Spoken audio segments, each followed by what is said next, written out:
Достар, мен естеріңізге салып өтейін, Омай бағдарламасы 10 мамырдан басталады бүкіл Қазақстан бойынша. Ол деген сөз, сіз қай мекенжайды болсаңыз да, өзіңіздің қалаған қалаңыздан үйіңізді, болашақ үйіңізді алуыңызға болады.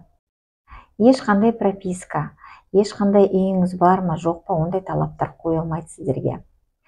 Енді тапсырысты қалай беруге болады? 3 тәсілі бар. Бірінші, банк бөлімшесіне келу, менеджер арқылы тапсырысты беру. Екінші, біз сияқты кеңес беру орталығына келіп, кеңесші арқылы тапсырыс беруіңізге болады.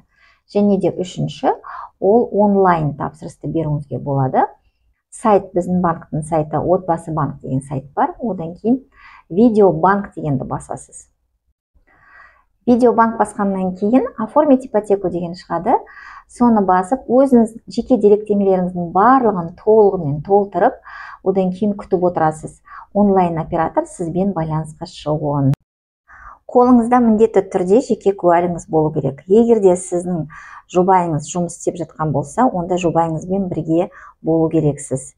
Және де оның да жеке куәлігі болу керек. Егер де сіз жеке кәсіпкер болсаңыз, онда өзіңізбен бірге жеке куәліктен басқа былтырғы налогтан тапсырған декларацияларыңызды, 2 декларацияны ала келіңіз.